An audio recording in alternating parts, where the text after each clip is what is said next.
Hey, my name's Jack, and if you've ever felt fat, broke, and or stupid before, well then this channel's for you.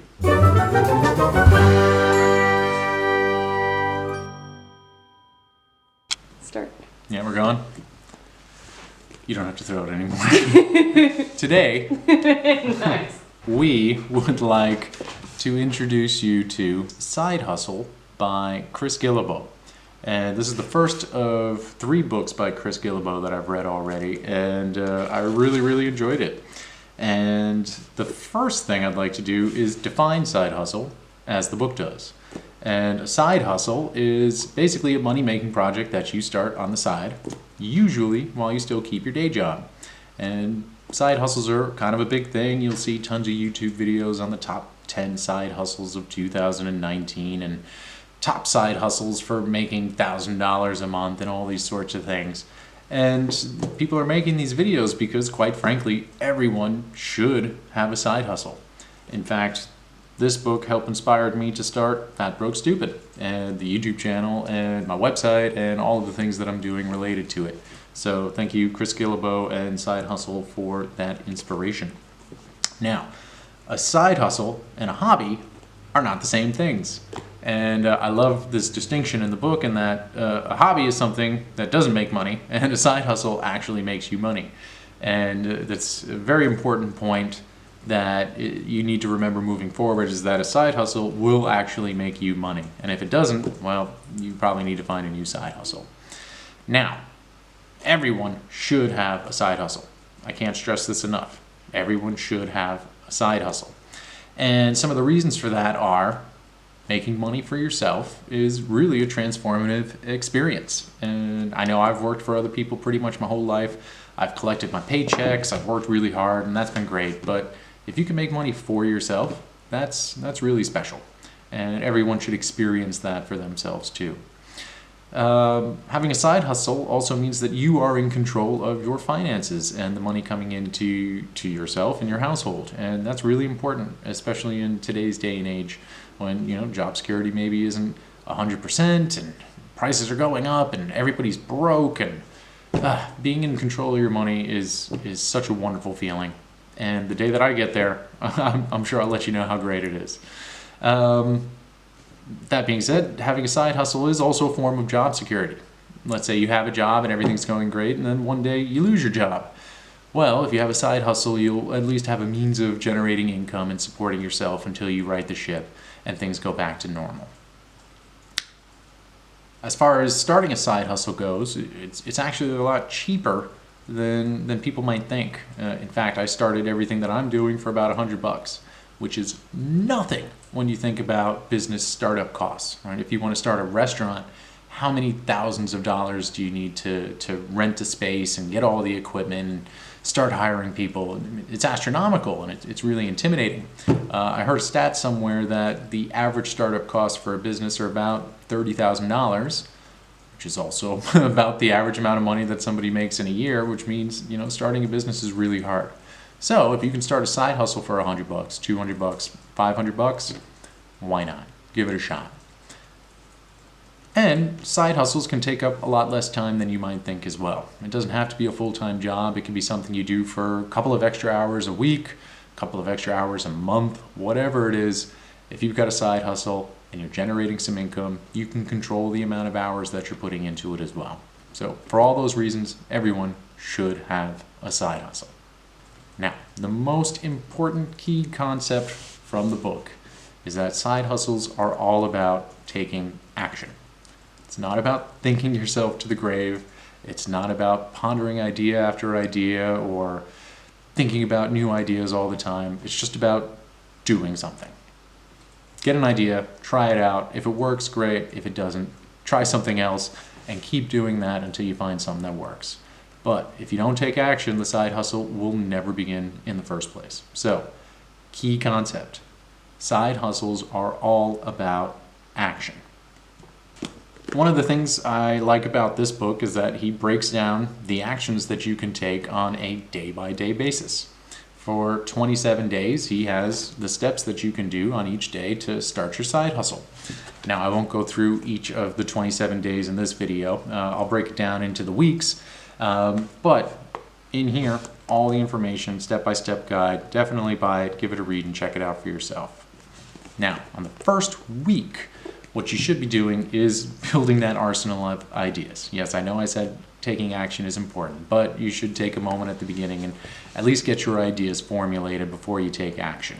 The side hustle starts with an idea. And you might find that thinking of these ideas is more of a skill than an art. And that means the more you exercise this skill, the easier it'll get and the better the ideas that you generate will become. So, look around you, everywhere you go. See what opportunities are available to you to start a side hustle and start generating income. And you might find them in the most unlikeliest of places. And the book does offer a number of really cool examples and stories of people who started side hustles in unique and unusual ways. So if you read the book, you'll get to hear all those stories too. The idea that's right for you needs to be feasible. Right? You need to be able to do it.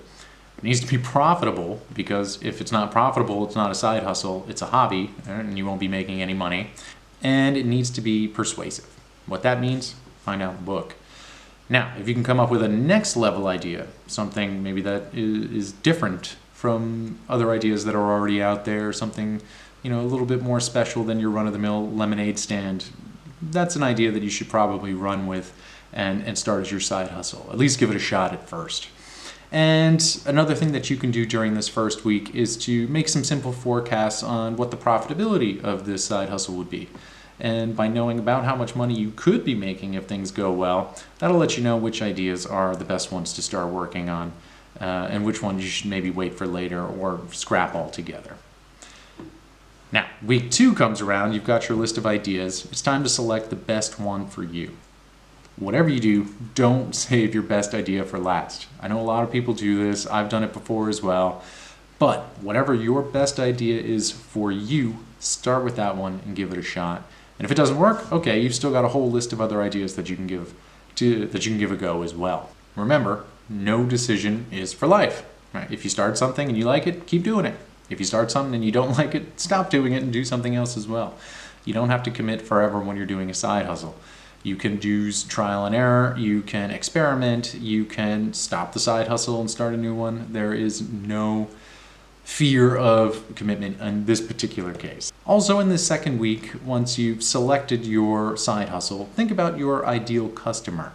Who is the person that's going to be using this product or service? And how will you best be able to help them? What value will you be providing them? And by putting yourself in the mind of your ideal customer, you'll have a much better idea on how to serve them. And if you can do that, you'll have a better business. And if you can do that, probably make more money. And if you can do that, your side hustle will probably be a success. So think about the ideal customer and what they really need. Not what they say they need, but what they really need and what they really want. And that'll help so much in the second week. Now, my favorite quote from the third week is that everything is figure-outable. When you begin, you're probably going to feel like you're not ready. Pretty much every single story in this book, the person who started their side hustle said that they didn't feel ready when they started. They just started. There were loads of skills that they didn't have. There were loads of things that they didn't know how to do, but they figured it out as they went. And the best part is they kind of didn't waste time, because they only figured out the things that they needed to figure out, and everything else was just ignored. So it's kind of an efficient process in that way. So you've selected your side hustle. You need to create a plan for how you're actually going to make money with this. And you're going to have to find a price for whatever it is that you are offering to the world, whether it be a product or a service. You can create workflows to help you better understand the customer journey as they find you and your product and service and your side hustle. And that'll help you understand what's working and what's not working, and how you can make the whole process a lot easier and more efficient for your ideal customer. So think about those workflows, and that's what you can do in week 3. And always think about providing more value to your ideal customer. The more you can give them, the more likely that this side hustle is going to take off.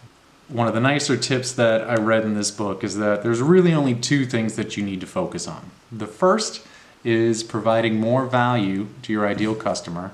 And the second is, how do you make more money? And that's the fun part.